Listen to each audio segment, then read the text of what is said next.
Mais quand tu dis oui, tu as ouvert ta vie. Laissez-moi vous expliquer c'est quoi un sacrifice. Vous voyez, ce qu'on appelle sacrifice, on ne l'a pas bien compris. On pense que le sacrifice, c'est il faut que ça fasse mal ou quoi. Non, non, non, non.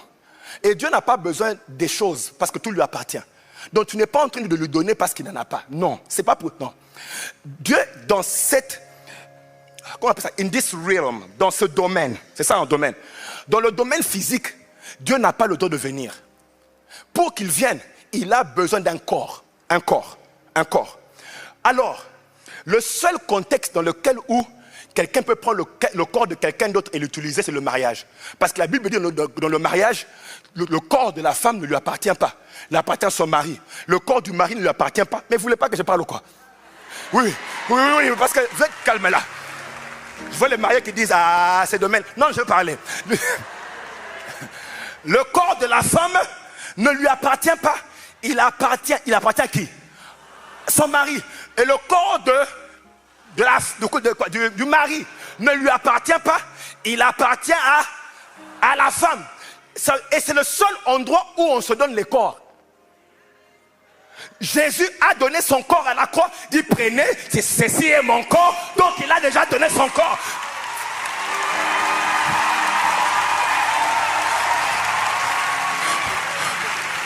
Quand tu manges le corps, tu es en train de recevoir le corps. Maintenant lui aussi, légalement, il va dire donne-moi aussi le corps.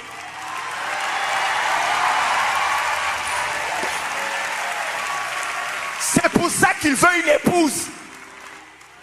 Il sait que ça sera légal pour lui. Alors c'est quoi un sacrifice? C'est quoi un sacrifice? Quand tu donnes à Dieu, qu'est-ce que tu es en train de faire? Dans ce qu'on appelle sacrifice ou bien corban, le sacrifice chez les juifs n'était pas quelque chose que tu donnes pour avoir mal. Non, c'est quelque chose que tu donnes pour te rapprocher d'un esprit. D'un esprit. En fait, le mot corban veut dire rapprocher. Ça ne veut pas dire c'est faire du mal. C'est nous qui avons expliqué ça comme si tu dois faire avoir mal. Non.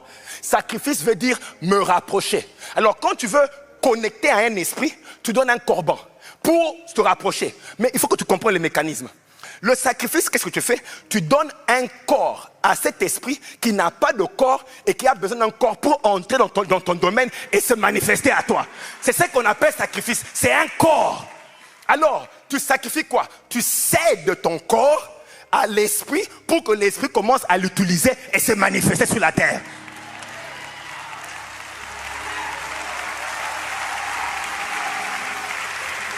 Ça veut dire que chaque fois que tu donnes un sacrifice, tout ce que tu es en train de faire, c'est de véhiculer un esprit sur la terre.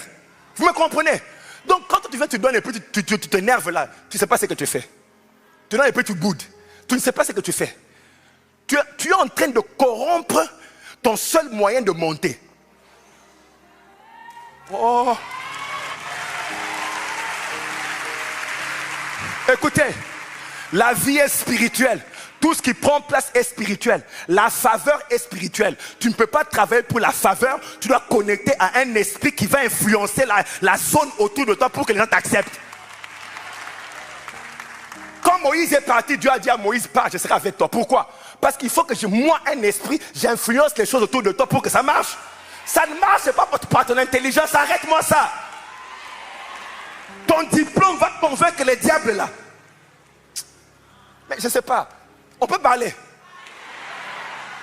C'est ta beauté qui va convaincre les démons de famille. Arrête-moi ça. Amène la gloire. C'est la gloire. C'est la gloire qui va influencer ta sphère, ton territoire et l'imposer le règne de Dieu. C'est la gloire de Dieu. Dieu ne te laissera jamais faire les choses sans lui. Et n'ose pas faire sans lui. Mais pour qu'il vienne, il faut un corban. Il faut que tu donnes quelque chose. Sinon, il n'a rien. Il n'a rien. Il va travailler avec quoi? Comment serait-il véhiculé? C'est pour ça que quand Marie vient, il dit à Marie, écoute, j'ai un projet. Les gens meurent. Les ténèbres brisent. Est-ce que on peut parler, Marie? Donne-moi... est-ce que tu peux me donner ton corps? Quand Marie a dit oui, vous voyez, quand Dieu a parlé, il a convaincu Marie. Il dit non, l'esprit, L'Esprit viendra sur toi et voilà comment ça va se passer. L'ange prenait le temps de parler avec Marie, un peu comme, vous voyez comment un homme parle à une femme et puis doit la convaincre. Ah, mais vous me suivez, non? Comment vous appelez ça en français? Chez nous, on dit il met l'oreille. Vous dites ça aussi. Bon, moi je ne sais pas, je vais le traduire. Il parle. Marie fait non, mais tu vois, il parle encore. Marie fait non. Il dit non, l'ange parle, dit, voilà, je te propose, l'Esprit viendra. Et quand Marie dit, ça sonne bien, c'est un bon projet. Elle dit oui maintenant. Elle s'est mise d'accord.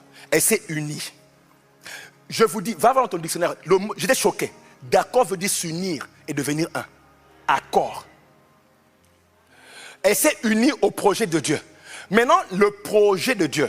Il faut que vous puissiez comprendre que le seul moyen de devenir intime avec Dieu, c'est par sa parole. Voilà. La parole de Dieu, c'est la dimension de Dieu avec laquelle tu deviens intime.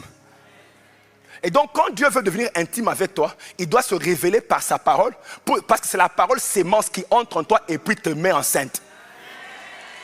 C'est pour ça que, vous m'avez compris. Là-bas, vous m'avez compris. Est-ce que là-bas, vous me suivez? Vous êtes là!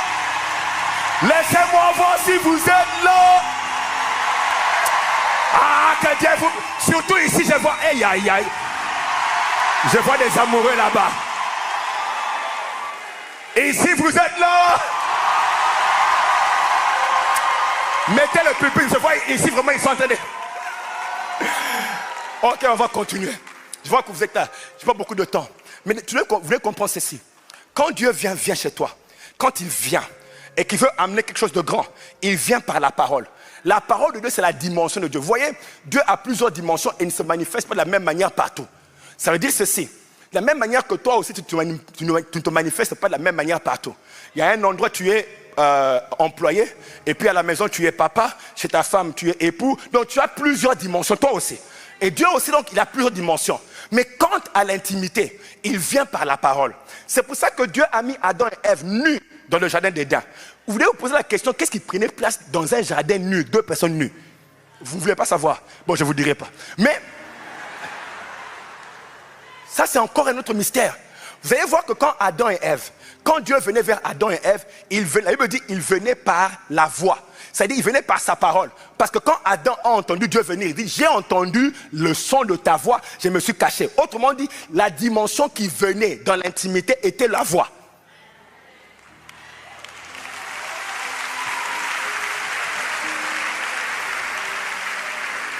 Et quand Dieu vient par la parole, c'est pour l'intimité. Ça veut dire quoi? Que tu puisses t'unir à cette dimension-là. Et que cette dimension prenne le contrôle de ta vie et gère ta vie.